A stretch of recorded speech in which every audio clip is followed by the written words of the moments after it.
Cartão bloqueado. Ministro sem bandeira internacional. Banco público tentando improvisar uma solução emergencial. A cena parece saída de um roteiro de crise financeira mundial, mas acontece aqui, no coração da República. A pergunta é inevitável. Até onde vai a dependência do Brasil das regras ditadas lá de fora? Olá, patriotas! Sejam todos bem-vindos. Aqui, a sua opinião vale muito, então sinta-se à vontade para comentar. Agora vamos direto à notícia. A notícia caiu como uma bomba nos bastidores de Brasília. A Mastercard bloqueou um cartão de crédito do ministro Alexandre de Moraes, integrante do Supremo Tribunal Federal. A justificativa? As sanções impostas pelo governo dos Estados Unidos, por meio da Lei Magnitsky. E, diante do constrangimento, o Banco do Brasil entrou em cena oferecendo uma saída doméstica, um cartão Elo, bandeira nacional, que só funciona dentro do território brasileiro. E aqui está o primeiro ponto polêmico. O ministro que tem poder de decisão sobre todos nós, que ocupa uma cadeira vitalícia no STF, agora depende de uma bandeira nacional porque a sua credibilidade internacional foi questionada. Isso não é detalhe. Isso é simbólico. Mas espera que piora. No exterior, o Elo é aceito em parceria com a Discover, que também é americana. Resultado: Moraes continua sem solução prática para usar seu cartão fora do Brasil. Ou seja, o bloqueio expôs uma fragilidade. Por mais que tentem vender a narrativa de independência, quando os Estados Unidos apertam um botão, até ministro do STF sente o baque. Enquanto isso, o Banco do Brasil correu para se defender. A presidente da instituição, Tarciana Medeiros, em evento público, fez um discurso inflamado. Disse que o banco é sólido, robusto, confiável. Criticou quem coloca a segurança do bebê em xeque. E jogou o rótulo de fake news para cima das críticas.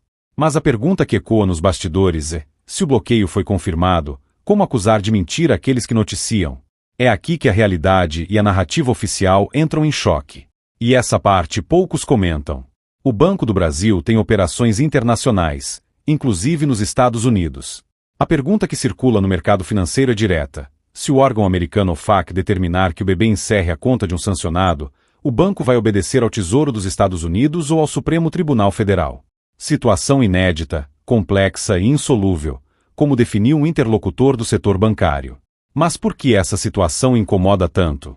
Porque mexe com a imagem do Brasil no cenário global. O ministro foi incluído na lista de sancionados em 30 de julho. Desde então, a pressão aumentou. Donald Trump, presidente dos Estados Unidos, elevou o tom, afirmando que não vai tolerar perseguições a seus aliados no Brasil. E, para os norte-americanos, Moraes passou a ser símbolo de um sistema visto como autoritário.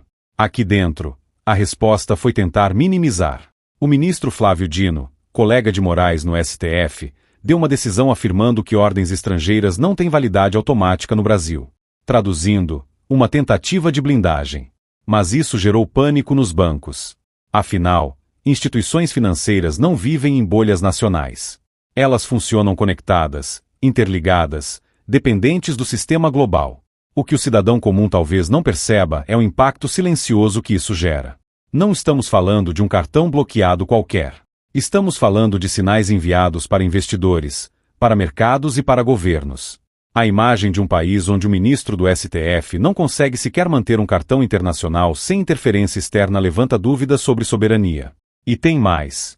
As repercussões já aparecem no mercado. Ações de grandes bancos caíram após a decisão de Dino.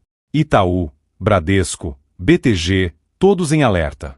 Se até um banco público como o BB, com presença nos Estados Unidos, fica em xeque, imagine as privadas. A confiança balança, o risco aumenta. Agora, o contraste que a grande mídia não gosta de mostrar. Enquanto Moraes tenta se defender com apoio institucional, especialistas e até o próprio criador da Lei Magnitsky, Bill Browder, afirmam que a legislação está sendo usada de forma política por Trump. A lei nasceu para punir violadores de direitos humanos e suspeitos de grandes casos de uso indevido de recursos, mas hoje virou uma arma diplomática. Ou seja, para os críticos, Trump estaria retribuindo no mesmo tom. Se aqui a justiça é usada como instrumento político, lá fora os Estados Unidos também respondem politicamente.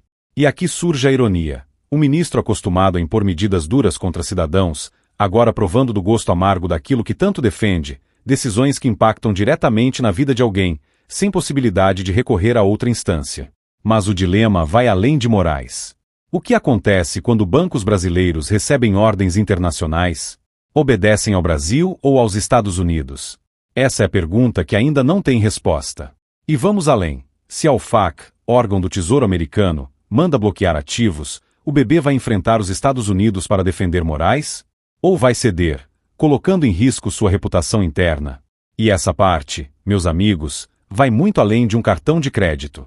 Estamos falando de um choque direto entre soberania nacional e poder internacional. No fim das contas, a situação expõe um fato incontestável. Enquanto a narrativa oficial tenta blindar ministros, o mercado já sentiu que a instabilidade bateu à porta. Moraes pode até continuar recebendo salário no Banco do Brasil, mas fora daqui, suas transações estão limitadas.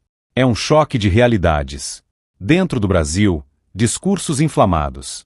Fora do Brasil, bloqueios concretos. E a grande questão que fica é, se até um ministro do Supremo tem a vida financeira restringida por decisões externas, o que sobra para o cidadão comum quando a política se mistura com a economia global? Comenta aqui embaixo o que você pensa sobre isso. E se ainda não é inscrito, se inscreve agora, porque aqui, a verdade tem vez e voz.